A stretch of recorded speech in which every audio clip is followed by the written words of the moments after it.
Muy buenas tardes. El día de hoy, 10 de noviembre del año 2023, nos encontramos con el doctor Axel Barcelo para realizar una entrevista acerca de las lógicas no clásicas, más específicamente de la lógica intuicionista. Lo primero que quisiera preguntarle, casi a modo de provocación e incomodidad, es ¿cómo considera el uso de lógicas difusas en el ámbito científico? Si bien ya se han aplicado en distintas áreas como la medicina o la geografía, hay cierto rechazo del ámbito científico hacia ello por el aspecto de querer tener la certeza. Sí, lo que he visto en mi experiencia con las lógicas difusas es que es más favorecida en áreas técnicas, ¿no? y tecnológicas, ¿no? O sea, como que en ingeniería sí no tiene ningún problema y se usa mucho, pero no sabía que había un rechazo en el área científica, me estoy enterando, entonces no puedo opinar mucho sobre algo de lo que no sé. También la pregunta va en la misma línea, es si se pudiera, bueno, se está haciendo, como usted lo dijo en una conferencia, ¿seríamos turistas del ontológico? Dijo. En una de sus recientes conferencias, ¿Pero en qué contexto? No me acuerdo, perdón. en el uso de las lenguas. Es que. Okay, sí. Sí, o sea, estaba planteando la lógica para analizar fenómenos sociales, me parece. Okay. Y decía que puede ser Ya me acordé, sí, tienes razón, eso es lo que acabo de dar en Colombia. Sí. Excelente. Ok, sí, efectivamente, y sigo trabajando sobre esta relación muy fuerte que hay entre lógica y ontología, ¿no? Es decir, parece ser, por lo menos prima facie, es una manera muy normal de entender las cosas, que si nosotros pensamos que la lógica trata de lo que se sigue necesariamente, si esto es verdadero, esta otra cosa también debe serlo. Parecería que uno está hablando siempre de lo que tiene que ser, entonces está hablando siempre de las posibilidades, y mucha gente piensa que eso significa que a fin de cuentas estás hablando acerca de ontológicamente qué es lo que es posible y qué es lo que es imposible. Dices, si tú piensas que Moses Jones es una ley lógica, lo que estás diciendo es que piensas que es imposible que P sea verdadero, P implica que U también sea verdadero y Q no sea también verdadero. Entonces, como hay una manera muy natural de pensar que hay una relación muy íntima entre lógica y ontología, por eso no es de sorprender que gente que le interesa la ontología también esté viendo que la lógica le dé las herramientas que necesita. ¿Okay? Entonces, ¿por qué hablaba del turismo? El turismo es como una imagen que se usa mucho como de ejemplo de algo que no tiene nada de ontológico. Sí. ¿Okay? ¿No? Cuando se dice que alguien está de turista en un espacio, lo que se utiliza mucho como metáfora para hablar de tener una relación con una situación que no tiene nada de ontológico, es decir, que es completamente pasajera, superficial o cosas así, es decir, que no llega a la profundidad del ser mismo y por lo tanto no tiene una dimensión ontológica. Entonces, efectivamente, cuando uno tiene que modelar ciertas relaciones, en filosofía, una de las cosas que siempre tiene que preguntarse es qué tan profunda es esa relación, ¿no? Entonces, se supone que la lógica y la ontología corresponden a lo más profundo. Y entonces, digamos, lo menos profundo sería las relaciones de los turistas, ¿no? Cuando un turista, no es lo mismo estar de turista en México que ser mexicano, ¿no? Por ejemplo, ¿no? Ese es el contraste entre, digamos, en un extremo, tú puedes ser turista y sí tienes un cierto tipo de relación con el espacio, con el lugar, pero es muy superficial. En cambio, si eres mexicano, se supone que ya llegó a tu ser mismo esa relación, ¿ok? Y se piensa que lo lógico igual, ¿no? La lógica, cuando hay una relación lógica, es una relación que es muy universal, muy básica, muy fundamental, ¿no? Entonces, como en el lado de lo más profundo y fundamental está lo metafísico y lo lógico, y en el lado de lo más superficial está el turismo. Por eso es que yo hacía ese contraste. No sé si eso sirve para lo que estabas preguntando. Okay. Bueno, ya en la misma línea, ya entrando a la lógica intuicionista, me gustaría saber su opinión sobre el rechazo al principio del tercer excluso en la lógica intuicionista, en donde me gustaría saber si consideras que la construcción de la prueba ayuda a afirmar con mayor seguridad, o si hay que verlo de cierto modo como una base piramidal o como una red de construcción de argumentos. Claro. Que ahorita estaba leyendo un artículo de usted, bueno, en su blog, Ajá. en donde hablaba sobre si deberíamos considerar el constructivismo matemático como... o sea, ¿cómo consideramos un constructivista, una construcción bien hecha o no? Exactamente. Es que yo me formé, o sea, mi director de tesis de doctorado, descanse en paz, el doctor David Charles McCarty, es intuicionista. ¿Okay? Entonces, pues yo aprendí mucho intuicionismo porque mi director de tesis era intuicionista, nos enseñaba intuicionismo y él quisiera que todos fuéramos intuicionistas y quería que yo hiciera mi tesis sobre intuicionismo y le fallé. Y una cosa en las que él insistía mucho es que la lógica intuicionista tiene una relación muy problemática con el intuicionismo. O sea, uno puede ser intuicionista, ortodoxo, y rechazar la lógica intuicionista. A decir verdad, Hayting y Brouwer no estaba de acuerdo en que hubiera algo así como una lógica intuicionista. Él decía que Hayting y toda esta gente no había entendido lo que él estaba proponiendo, ¿no? Porque ahora que tú estás hablando precisamente sobre la relación entre ontología y lógica, precisamente Brouwer pensaba que el tipo de ontología que se propone en el intuicionismo, más que en el tipo de epistemología, es precisamente en contra de la manera en la que se estaba haciendo la lógica en ese momento. Voy a tratar de ser un poco más preciso. Actualmente, cuando nosotros hacemos lógica, la lógica que hacemos es lógica simbólica. ¿Estás de acuerdo? Bien, exacto. Entonces, ¿por qué hacemos lógica simbólica? ¿Por qué utilizamos símbolos para hacer lógica? ¿Por qué utilizamos enunciados? Y eso se debe a que la concepción tradicional, la concepción que ahora está canonizada en la academia, piensa que la lógica está muy relacionada con el lenguaje. ¿Ok? ¿Sí? Brouwer, el intuicionismo original, estaba en contra de esto. Él decía, no, el lenguaje no es el vehículo del pensamiento por antonomasia. No, es una mala manera de ver el pensamiento. El pensamiento tiene que ver con ideas, con cosas psicológicas previas a la expresión lingüística. ¿No? Es algo muy subjetivo, ¿no?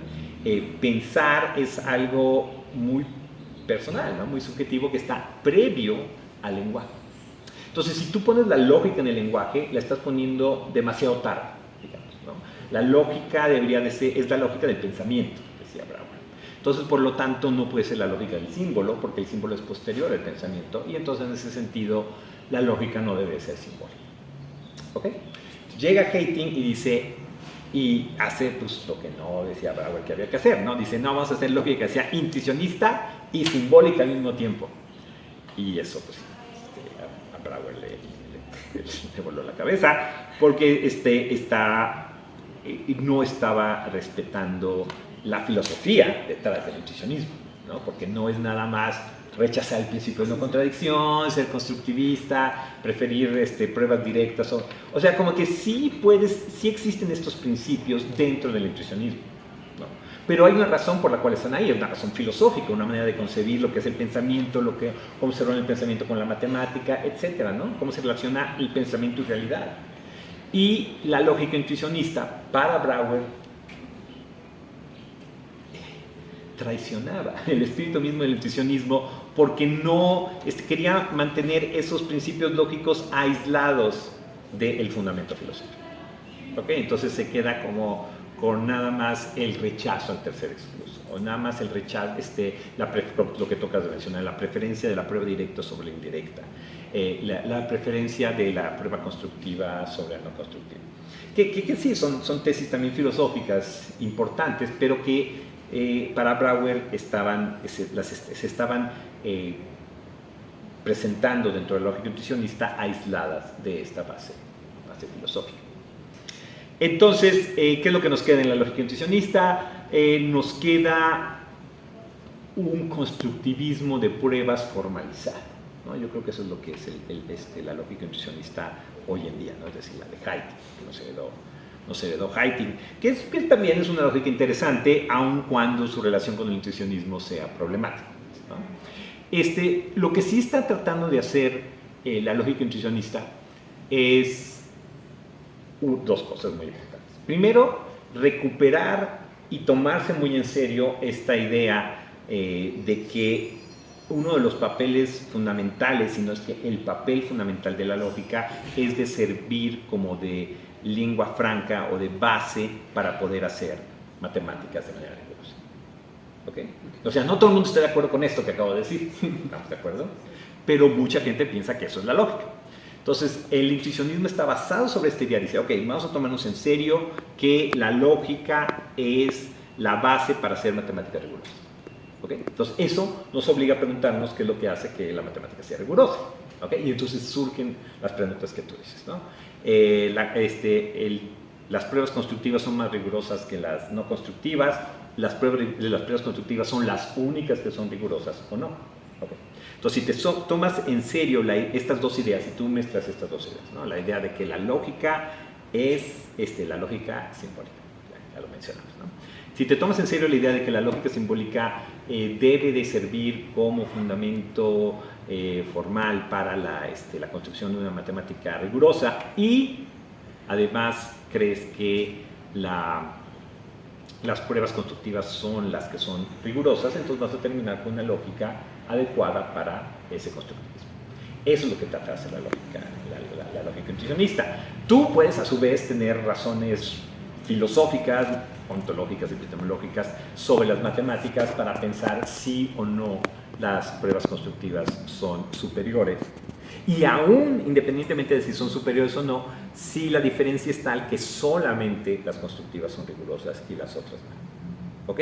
Pero eso es una decisión que tú tienes que hacer a partir de consideraciones filosóficas sobre las matemáticas. ¿Ok? Solamente una vez que tú has respondido esas preguntas es que ya puedes evaluar a la lógica intuicionista como una buena o no lógica. ¿Ok? Yo soy clásico, la verdad. Entiendo por qué, entiendo muy bien por qué, es decir, sí creo que una prueba constructiva es superior epistemológicamente a una prueba no constructiva. Pero no sé si me quiero comprometer con que solamente la constructiva es rigurosa. ¿Okay? ¿Por qué creo que sí tiene algo superior una prueba constructiva a una no constructiva? Es porque, pues sí, te da una especie de acceso epistémico al objeto, ¿no? Las pruebas constructivas, como su nombre lo indica, están ligadas al objeto mismo del que estás hablando, ¿no? Mientras que las no constructivas están ligadas a la verdad de la proposición. ¿Okay? Entonces, eso es muy interesante, porque lo que está en juego, a fin de cuentas, es qué relación hay entre verdad y objeto. Uno parecería que es de sentido común que pensar que para poder saber algo sobre un objeto, para tener una verdad sobre un objeto, tendríamos que saber algo sobre el objeto y el objeto tendría que estar involucrado en esa verdad. Lo que sabemos es que en la lógica clásica eso no se cumple, ¿no?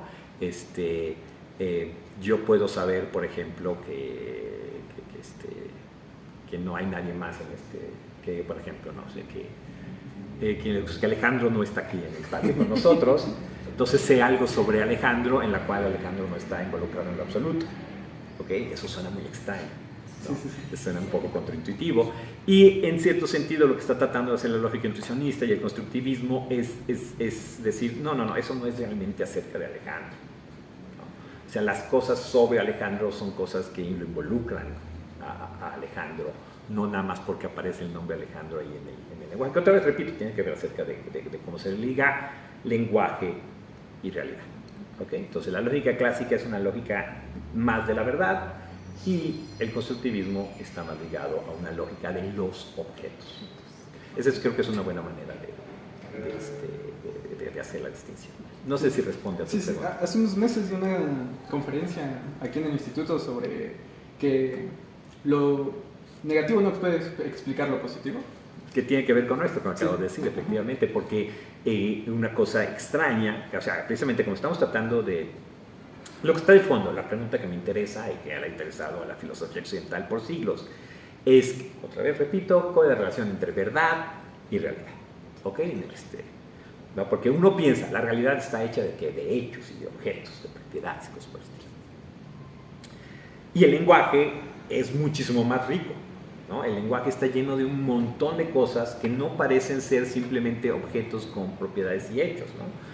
En el lenguaje podemos hablar de cosas que todavía no suceden, de cosas que nos gustaría que suceden, de cosas que no suceden. O sea, el lenguaje es muy rico.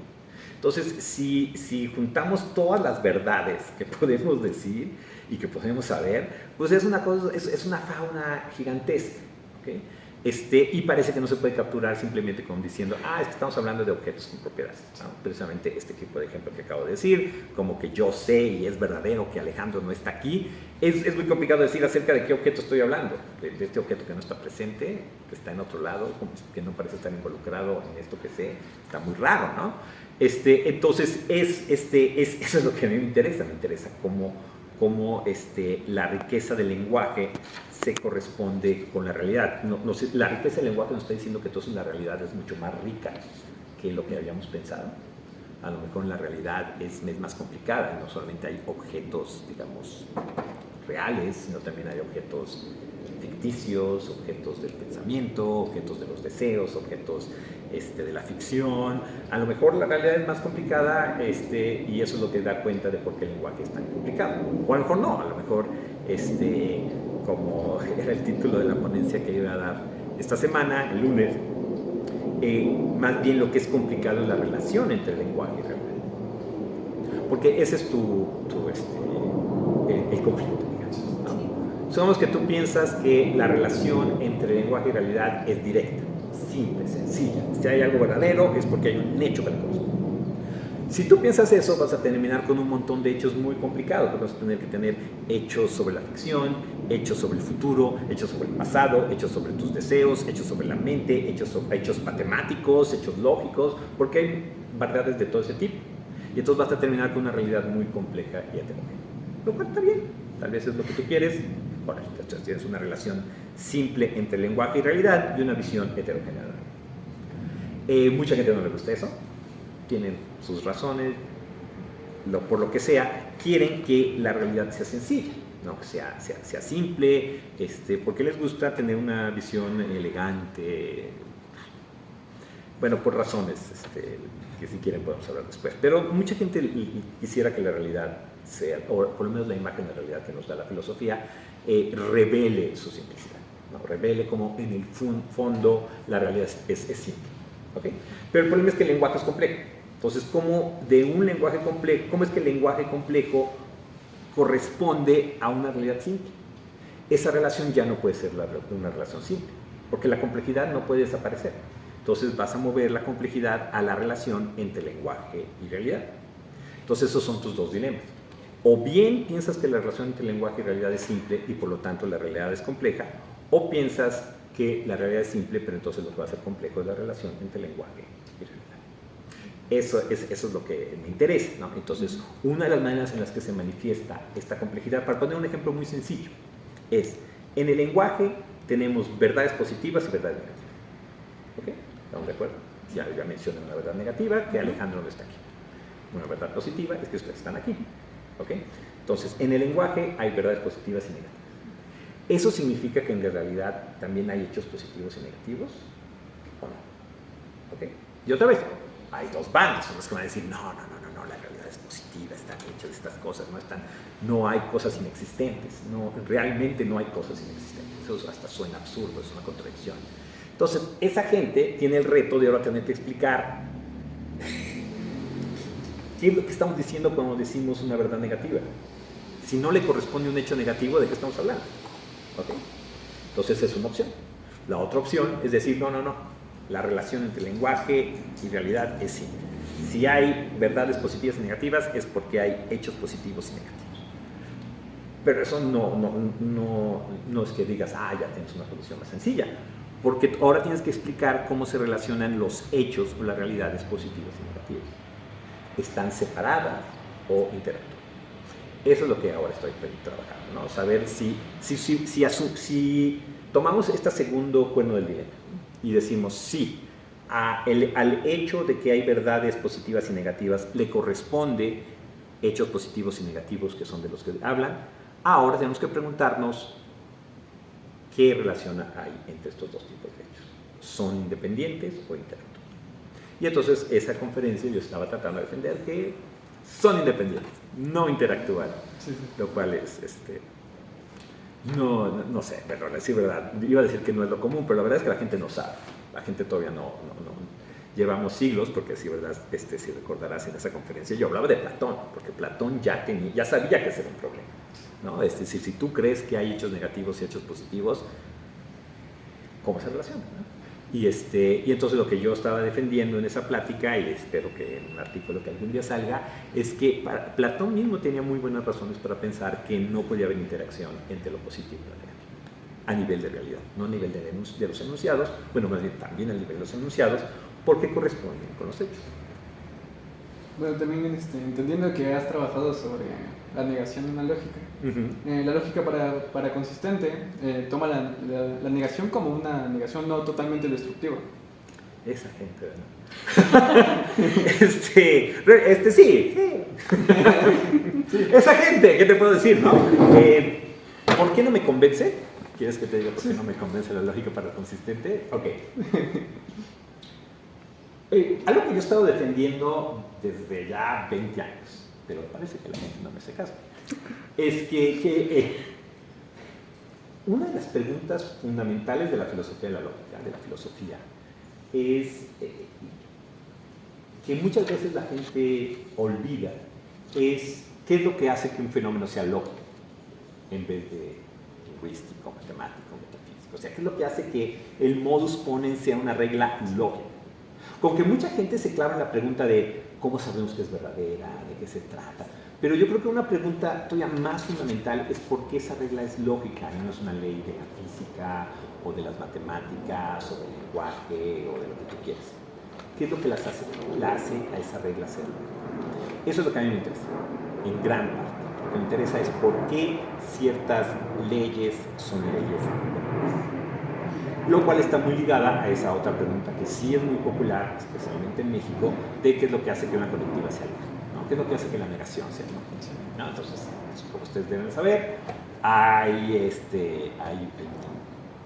despapalle, para utilizar el término técnico, alrededor de esta pregunta, qué es lo que hace que la conjunción sea lógica, qué es lo que hace que la implicación sea lógica, qué es lo que hace que la negación sea lógica, qué es lo que hace de los operadores modales que sean lógicos si es que lo son o no lo son, ese tipo de cosas. Y esa pregunta creo que es importante solamente en tanto está ligada a la primera pregunta, que es la pregunta de qué es lo que hace que ciertas verdades sean lógicas, qué es lo que hace que ciertas reglas sean lógicas, qué es lo que hace que la lógica se trate tenga un campo propio. Esa es la pregunta. Entonces, ¿cuál es la respuesta que a mí me convence? Que la lógica es el estudio de la relación de consecuencia lógica. ¿Ok? O si les gusta, para que sea un poquito más intuitivo, de la inferencia, o del razonamiento, o de la argumentación, etcétera, etcétera. ¿Ok? Entonces, según yo, lo que hace que una operación sea lógica es porque es esencial para poder siquiera caracterizar el fenómeno lógico, para poder caracterizar las inferencias. ¿Ok? ¿Estamos de acuerdo? ¿Suena bien? ¿Hasta ahorita? Sí. Ok, entonces, ¿qué define a algo como una inferencia? Parece que hay ciertas cosas muy intuitivas que uno podría decir son definitorias de la inferencia, ¿no? Como que tiene un punto de partida y un punto de llegada, ¿no? Que hay una relación entre esas dos de tal manera que esa relación no se puede dar entre cualquiera de dos cosas, llamémosle malas proposiciones. Es decir, que de una proposición no puede seguirse cualquiera. Algunas sí, otras no. Eso suena, por lo menos, no debe ser muy controversial, debe ser definitorio de lo que es la inferencia. ¿Están de acuerdo? Sí, muy bien, ok. Entonces voy a repetir lo que voy a decir. Vamos a poner en términos de racionalidad.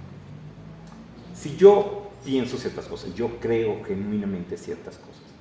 De ellas hay ciertas cosas que puedo inferir y otras que no. No tienes que ser intuicionista clásico. Yo creo que esto debe ser algo definitivo de lo que es una inferencia.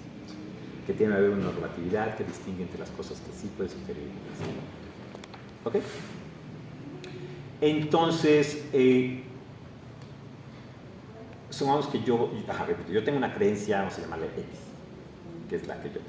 El tener esa creencia hace que ciertas cosas no voy a poder inferir de ellas, o que a ciertas cosas no va a poder creer, porque entonces yo soy irracional. ¿No? ¿Estamos de acuerdo? Entonces, llamemos X a la creencia. ¿Okay? Y al conjunto de creencias que yo no puedo tener, si tengo X, so pena de ser irracional, vamos a llamarles Y. ¿Ok? Entonces, para cualquier creencia, bueno, no cualquiera, pero en general las normales, digamos, si yo tengo esa creencia, hay ciertas cosas que no va a poder creer. Eso es lo que dice el principio de no contradicción. Eso es lo único que dice. Rechazar eso, ya no entiendo qué quieres decir, ¿no? ¿Por qué? Entonces, el siguiente paso para poder que quede claro que ese es el principio de no contradicción. Es decir, ok, entonces tenemos X y tenemos Y. Entonces, para toda X, o para las X normales, si quieren, existe una Y, o más bien, para todas existe una Y. Para algunas va a ser vacía, pero todas tienen un cierto conjunto de creencias que excluyen. ¿Okay? Vamos a llamarlas la negación de X. ¿Ok? Entonces, ¿qué es lo que estoy diciendo? Lo que estoy diciendo es que si tú tienes X, no puedes tener también la negación de X. ¿No? Y no hay manera de responder, pues ya está el argumento, no hay manera de rechazarlo, ¿no? Okay. Entonces, ¿qué es lo que hace la gente que defiende la paraconsistencia? Te va a decir una de dos cosas. Una es, tú empezaste el principio diciendo para las normales, pero tú mismo estás dando pie a que tal vez hay algunas creencias que no sean normales, en las cuales no se ve esto. Pero tú tienes que decirme qué quiere decir con esto, porque yo sigo sin entender cómo puedes tú tener una creencia que excluya algo y al mismo tiempo lo puedas tener. Eso no me entiendo. Pero eso, por supuesto, mueve el problema a un segundo nivel.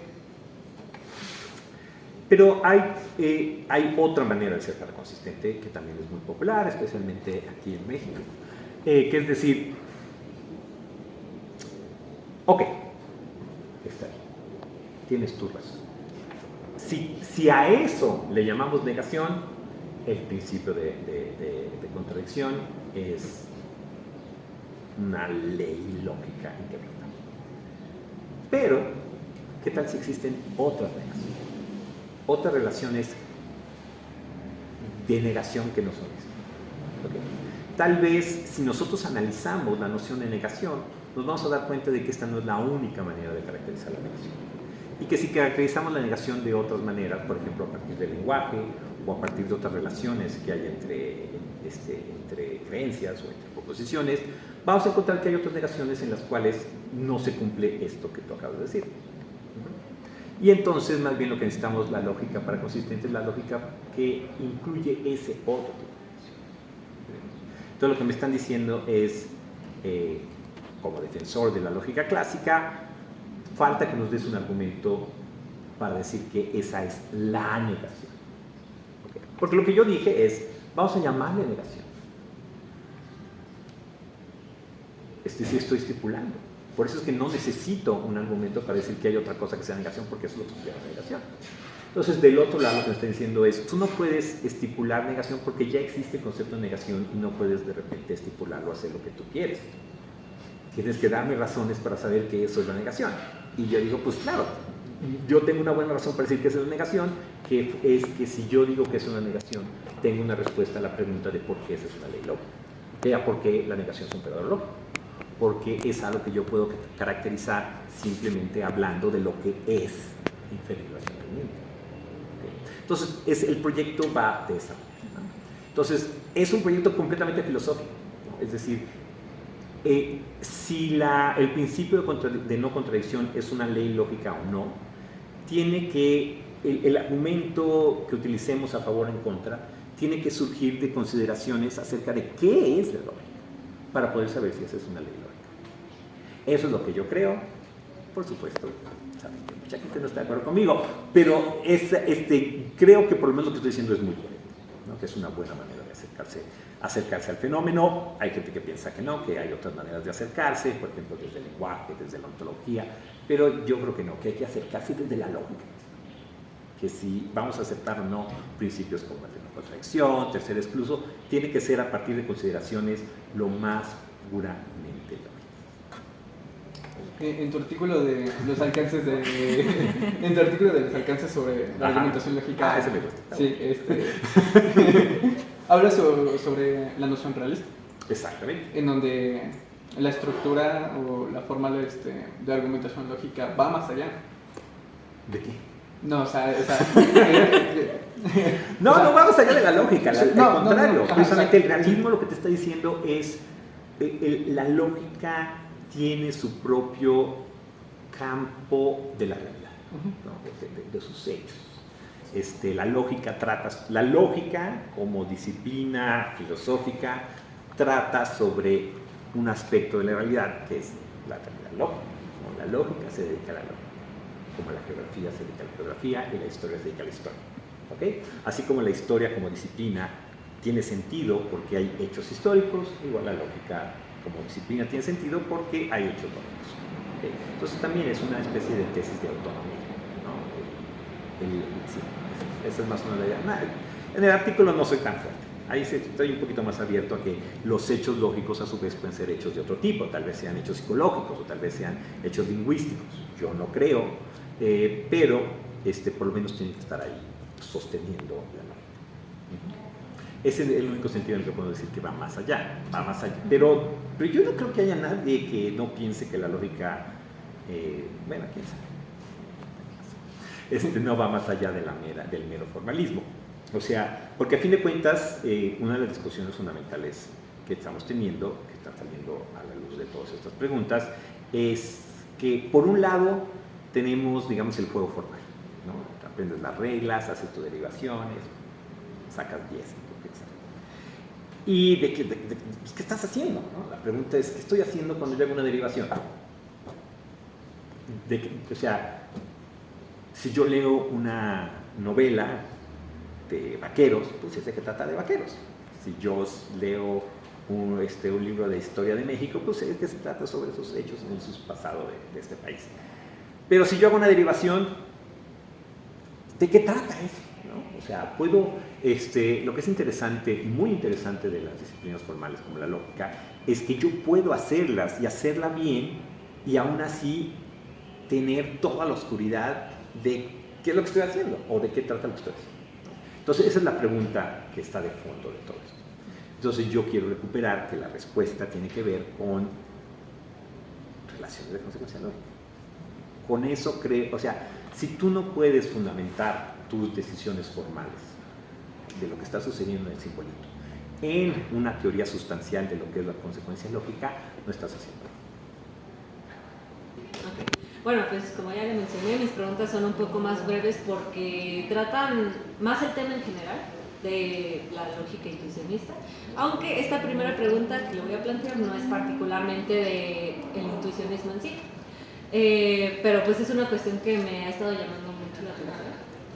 Y es que hace poco leí un artículo en la web que mencionaba que la creación de las lógicas no clásicas surge a partir de un impulso que es esta necesidad de querer trasladar la lógica al lenguaje natural y de formalizar el razonamiento matemático.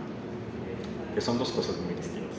Exactamente. Y bueno, por ahí leí que Brouwer no estaba de acuerdo con esto, porque él piensa que la lógica clásica realmente no es suficiente, en este caso de formalizar el razonamiento matemático, pues no es suficiente y considera que ni siquiera es necesario, ya que, bueno, si me permite leer el pasaje. ¿Recuerdas quién escribió esto? Brouwer. Va a salir un Ajá. Brouwer. Ajá. Me parece que sí es de Brouwer, bueno, se mencionó. En mi posgrado leímos a Brouwer en alemán. ¿En serio? Estoy presumiendo. Okay. También. No, pero más Brouwer. Tiene sentido. Bueno, dice, el razonamiento matemático no es razonamiento lógico, ni necesita de su intermediación.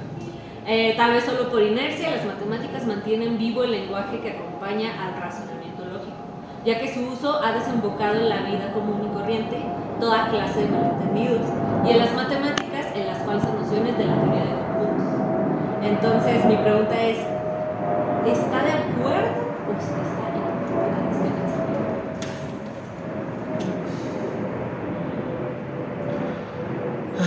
Querido Brouwer,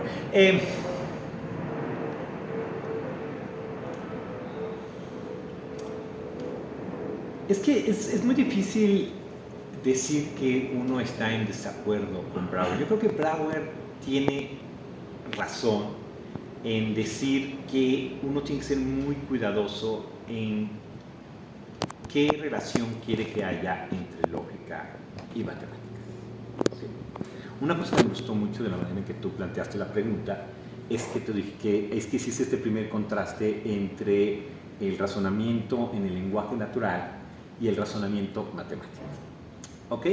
Y esto es muy interesante porque contrasta con una visión muy tradicional del lenguaje, de la lógica, en la cual la lógica es el estudio del razonamiento en general, ¿no? Sin que haya nada específico acerca del razonamiento científico, o el razonamiento jurídico, o el razonamiento matemático. Sin embargo, como tú también debes de saber, actualmente sí se habla como de la lógica matemática, la lógica jurídica, etcétera, etcétera. ¿Okay? Entonces ahí hay una tensión muy fuerte entre dos maneras de pensar la lógica. Una como esta disciplina de lo más general, abstracto y universal, y una manera de entender la lógica de tal manera que sí caben proyectos como el de Brouwer, de preguntarse, ¿hay algo así como una lógica del razonamiento matemático? Y si tú lo piensas así, entonces ya tiene sentido que Brouwer dijo que no, ¿no? Porque va a decir, pues no, efectivamente, ese no es el ámbito de la lógica. Es decir, sí hay ciertas cosas, es decir, sí tiene sentido reflexionar, hacer filosofía acerca de cómo debe ser el razonamiento matemático. Pero lo que no cree especialmente en estos pasajes que este pasaje que tú acabas de leer, es que el resultado, hacer eso es hacer lógica. Eso es más bien como hacer epistemología de las matemáticas. Pero como ya la lógica se estaba yendo por otro lado, por la lógica simbólica, Hilbert, toda esta que él se quería separar de ese proyecto.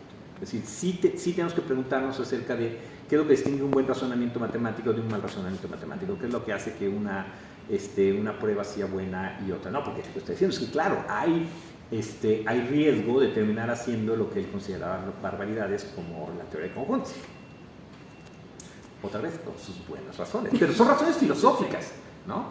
Entonces, el problema es que si tú piensas que la lógica te puede dar un buen canon para hacer razonamientos matemáticos y que para que un razonamiento matemático sea correcto basta que sea lógicamente válido, entonces vas a tener que hay razonamientos matemáticos correctos que sostienen a la teoría de conjuntos. ¿Ok?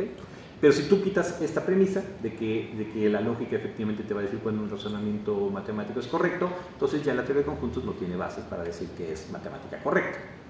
Necesitas hacer una segunda reflexión filosófica para determinar si los argumentos a favor de la teoría de conjuntos son correctos o no, separado. Ok. En eso suena sensato, ¿no? Sí, realmente sí. No, os repito, no sé si tener razón es una cosa muy fuerte, como pusiste la pregunta así de, ay, tienes razón, bueno, estoy de acuerdo. Sí. Pues sí, no, de acuerdo, no, pero veo que tiene mucho sentido y es algo que se tiene que tomar en serio. Okay. Bueno, me voy a seguir un poquito con Brouwer y me voy a oponer un poco a lo que menciona acá mi compañero, y es algo que, o sea, ya es una duda general, creo.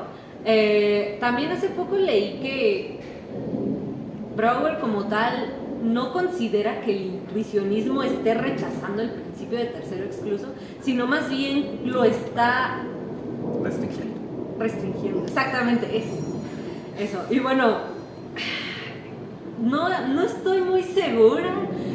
¿Existe algún elemento que se retome a partir del tercero excluso? Sí, claro. ¿O nada más es una retrosación del principio? Por eso es que creo que mucho de la oscuridad que hay alrededor de la lógica intuicionista creo que nos clavamos en las fórmulas. ¿Okay? Y repito, es una filosofía, una epistemología, una ontología, no es una teoría acerca de fórmulas, digamos, ¿no? Wittgenstein mismo era muy claro al respecto, decía, Esto no tiene que ver con P y no P como fórmula. No trata de eso, no trata de reglas en el sentido de eso, ¿no? de reglas de derivación. Tiene que ver acerca, repito, ¿qué es lo que le interesa a Brouwer? Le interesa a Brouwer es qué pruebas matemáticas son correctas, ¿ok? Y lo que te está diciendo, otra vez regresando al pasaje que tú leíste hace rato, es que si tú ves la forma lingüística de la prueba, no puedes saber si es correcta o no correcta. Porque vas a tener dos pruebas que tengan la misma forma lógica y una sea correcta y otra no. Porque no tiene que ver con la forma. Era muy enfático. Es sobre el contenido, es sobre las matemáticas y lo que hace que una prueba sea correcta y otra no es la forma, no es la forma. Por eso es que no puedes decir, Brouwer rechazaba el principio de no contradicción, porque eso es decir, rechazaba un principio formal. Y el PCM lo que está diciendo es que no va por ahí, no vas a capturar lo que es correcto o incorrecto de una prueba matemática de manera puramente formal. Pero obviamente los del otro lado van a insistir y van a seguir tratando de meterlo en su concepción formal de la lógica. Y por eso van a decir cosas como, no, lo que está diciendo es que hay que restringirlo. O sea porque hay un sentido en el que sí está diciendo que no todas las pruebas que tienen la forma de una aplicación del principio de no contradicción, de reducción al absurdo, van a ser, lo que está diciendo es que unas van a ser correctas y otras van a ser incorrectas. Porque lo estoy diciendo es porque la fórmula no determina si algo es correcto o incorrecto. Pero es una manera muy tendenciosa decir que lo que está diciendo es que hay que restringirlo. Porque piensa que no, formalmente nunca vas a llegar a capturar lo que distingue una buena prueba de una mala prueba. Y eso es lo que también le gustaba a Wittgenstein, ¿no? Lo que está diciendo es, la filosofía, tú no puedes evitar hacer filosofía cuando tienes un problema de filosofía. No hay salidas fáciles con simbolitos. No es por ahí. La epistemología necesita epistemología, la ontología necesita ontología. Y bueno, pues ya para finalizar, ¿usted cómo ve el futuro de las lógicas intuicionistas? ¿Si considera que será útil en contexto de investigación y del desarrollo de las nuevas lógicas? Yo quiero mucho a mi director de tesis y me da mucha pena decir que sí, llegó un momento en que no le di. Yo era intuicionista, repito, estaba muy contento con el intuicionismo, pero poco a poco me fui convenciendo de que no es la vía por la cual ir, por varias razones, algunas de las que ya se mencionaron. Entonces, por eso es que no creo que la lógica intuicionista vaya a jugar un papel privilegiado entre las lógicas no clásicas en el futuro. Yo creo que es muy interesante pensar a las lógicas no clásicas en conjunto, porque la mera existencia de lógicas no clásicas nos obliga a hacernos las preguntas que hemos estado haciendo en los últimos 40 minutos o lo que sea. Preguntas acerca de qué es lo que hace que algo sea lógica, cómo decidimos entre posibles lógicas. Esas preguntas me parece que sí son interesantes. Y la lógica intuicionista es una de las maneras en las cuales han surgido estas preguntas. Entonces, por eso es que es valiosa. Pero no creo que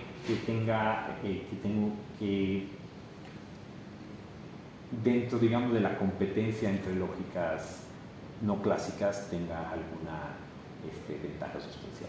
Lo siento mucho de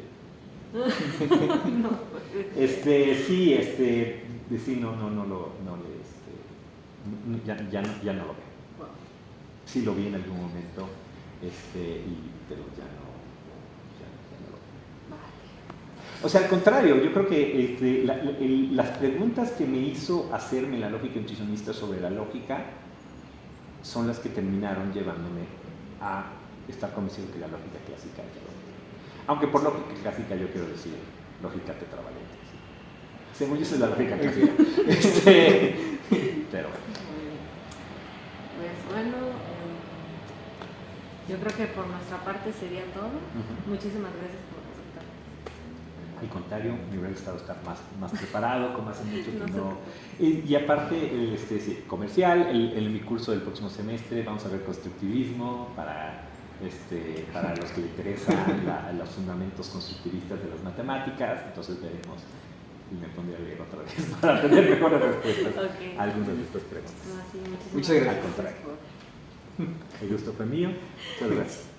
Y muchas gracias a camarógrafo.